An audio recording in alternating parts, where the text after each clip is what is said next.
you do a 3, 2, 1 countdown, and then you do your pause. You say 3, 2, morning. That's how I know where to go. That's true. Sound checks are important. Morning. Welcome to Interviews with Craig. Conversation with Craig. Conversation with Craig. It's got a better alliteration. Whose show is this? Alliteration. I'm an author. Who's? Okay, fine. Interviews with Craig. That's debatable. We'll get to that. Welcome to Interviews with Craig, where we have conversations with up-and-coming artists and authors. Today we're going to speak with Brock Eastman. He's co-authored 3 children's books at this point, 1 board book, which I absolutely love. And, I mean, you started off with Mama's Favorite Smell, right? Yep. Mommy's Favorite Smell. Then you went with Daddy's Favorite Sound. Well, actually, it was Daddy's Favorite Sound, Mommy's Favorite Smell, then Bedtime and Noah's Ark. Okay. So, I mean, it's amazing. And one of the things I've noticed here, going through these books, and just kind of help me out here, is I've noticed you like to co-author things, but you have a tendency to go through co-authors fairly quickly. Each and every one of these books has a different co-author. Why is that? Are you difficult to work with? No. I have 4 kids, and so you'll see another book eventually, hopefully with Waverly's name on it. But each of these books has been inspired by something about my child, a moment we've had together, or something they really like. Daddy's Favorite Sound. When Kim was really little, she came to me and said, "Daddy, what's your favorite sound?" And she had a little slinky in her hand. Totally inspired the book. Can't tell you what the sound is, but she inspired that. Elsie loves cooking and baking and food, and so her book has a lot of those kind of our favorite recipes are inside it.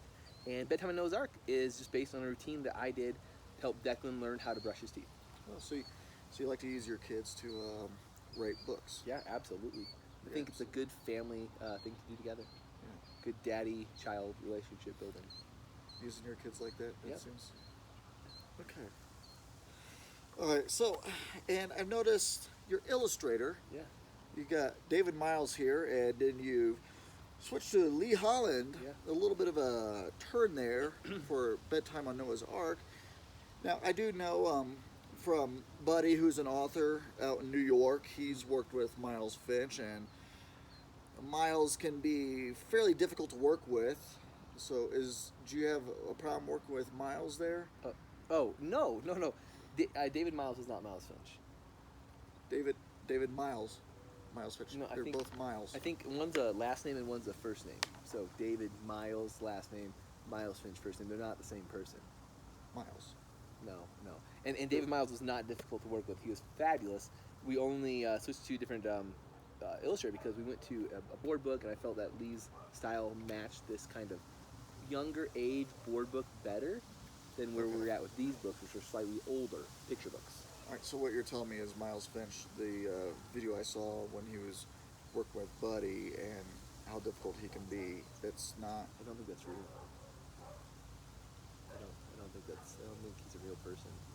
I think I know who you're talking about now, and I don't think... I have legit video of the... I'll show you.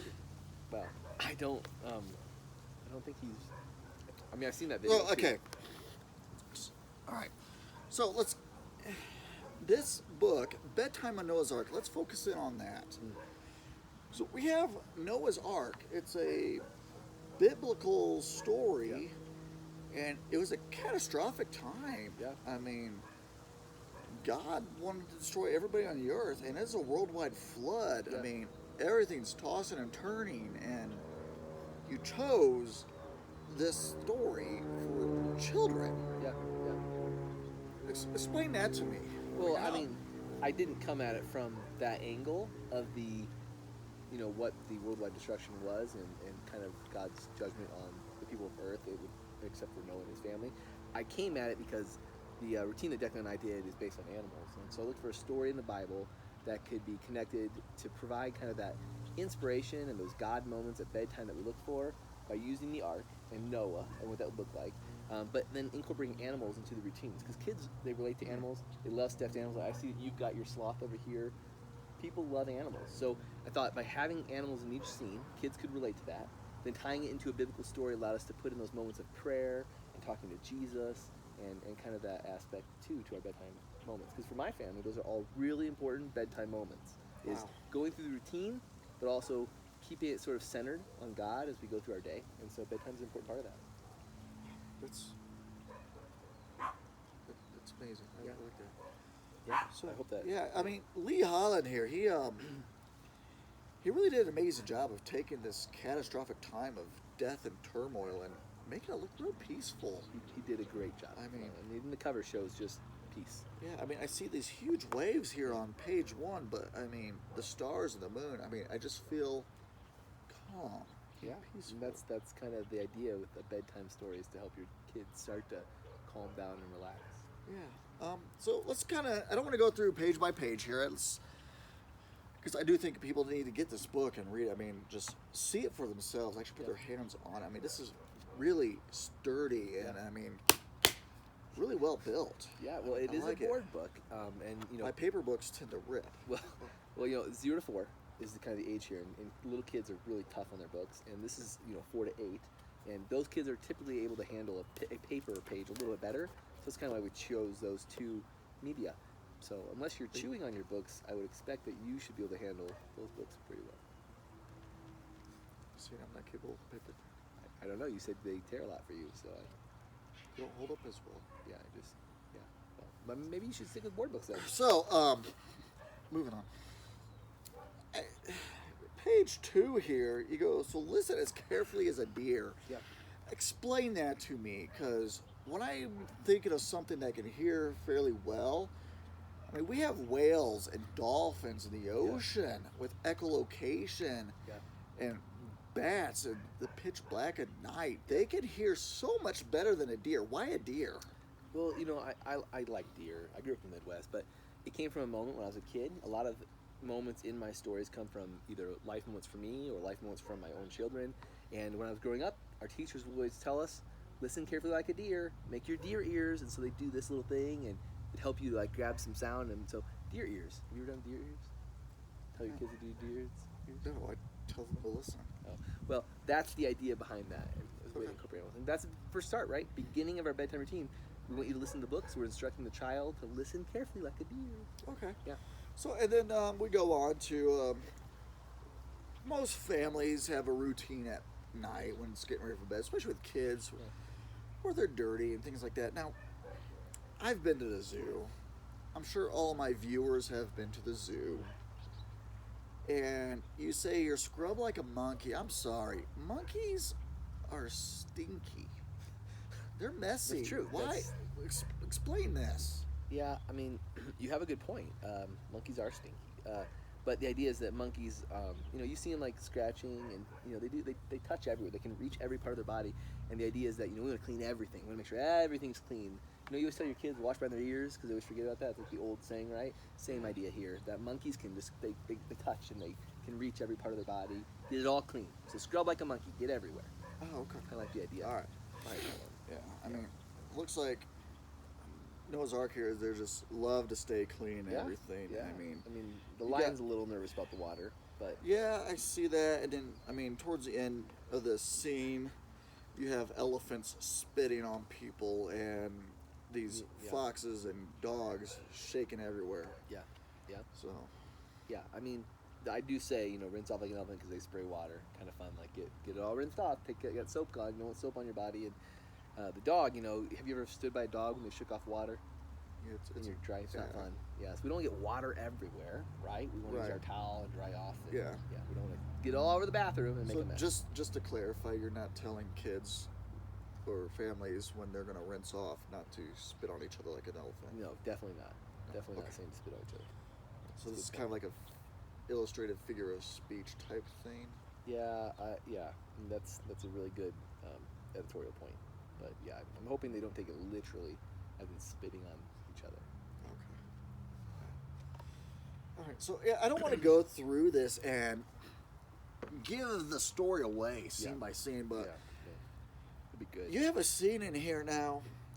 We're moving forward, and you can't forget to brush your teeth and show your tiger teeth. Yeah. I mean, tigers have these vicious, bright, white teeth. Yeah. And you really go into detail here on brushing. And what's your reasoning with the whole brushing thing? I mean, you seem to really like the brushing. Well, this was the moment that kind of inspired the whole book. So we have a family routine, and this is how I taught my kids to brush teeth. Because it's hard when you gotta teach your kids how to brush your teeth and you're doing it for them to get everywhere. Because their mouths are small, they don't want to open it. So we taught brush. I brought a toothbrush here. I've noticed that. I'll show you that. You have a thing with so you can toothbrushes. show your tiger teeth like that. That's a tiger teeth. So you get the fronts, right? Get the fronts like that, and then open as wide as a hippo. Which allows me to get to. Now you're really watching this, huh? Get to the very back of your teeth, and then the idea of the tongue is your tongue's kind of dirty too. So it's a nice swipe on the tongue. Very simple, but each of those are things an animal might do. My kids love it. They think it's great to be a tiger, a hippo, and a giraffe. I've never had somebody explain brushing your teeth You like should that. definitely also do it longer than I just example. We definitely recommend the higher time limit. What do you think the appropriate amount of time for I knew you were brushing? going to ask that, but you should probably check with your dentist if you have a dentist. Nine out of 10 dentists say one thing, but you have that 1 out of 10. It's always different. Is it like a minute or 2 minutes or something? It's not terrible. It's kind of long. I think it's long. I don't think it's too quick. I mean, Okay. Yeah, anyways. So This is the actual scene. so you that help inspired the whole book. your kids brush their teeth, and they help you brush your teeth. No, I brush my own teeth. You sure? Yeah, positive. Yeah. Okay. Have you ever had a kid try to jab a toothbrush in the mouth? I'd rather not. That Yeah, sounds painful. Don't do it. Don't do it. So it's really. I really like this book. Everything on here, all these animals are on Noah's Ark. I get that, but now we get to a point. Kiss goodnight like a fish. Yeah, they're not on the ark. They're not on the ark. But I imagine them around the ark. Imagine that there were fish in the sea next to the ark. We don't want to leave them out of the story. So there were fish during this time. Yeah, there were fish in the time. I don't think they all died off because of the flood. I think they probably liked having the extra water. Okay. So that was just a good example. Think about kissing like a fish. Well, see, I always wondered what happened with the fish because they took 2 of every animal on that boat, but they never say anything about the fish. I thought they just left them, and then they had to. They left them. They just left them. They didn't need to take the fish. Did it? No, it didn't have fish aquariums on No, board. they didn't have any fish aquariums. Okay. And given a warm polar bear hug. Yeah. I've seen polar bears hugs on these nature films, and those are some mighty big hugs. They're a little. Well, these are little big tough. polar bears here, and remember, it's not like literal. We're just looking for a way to let kids be enjoying the story, find those cute cuddly animals like their stuffed animals, find a good bedtime routine, remind them of all the special moments of the bedtime routine for parents and kids to connect. Yeah, That's really what we're going for. This is a great book. I'm glad you enjoyed it. Really inspirational, and you did end it off fairly well, I believe, until tomorrow comes. A little bit of suspense there. Yeah. Because I really want to know now, are you leaving this open for a sequel? Well, I mean what is coming tomorrow? I did have an idea for Good Morning in the Garden. Good Morning in the Garden. It would be about Adam and Eve in the morning in the garden. Now, So just because I know you're going to ask this, time sequence, it doesn't work, okay? The Garden of Eden obviously happened before Noah's Ark, but I thought it was another great way to talk about getting up and getting going for the day. I was going to ask if Noah's family planted a garden after Oh, the flood. it's not a bad idea.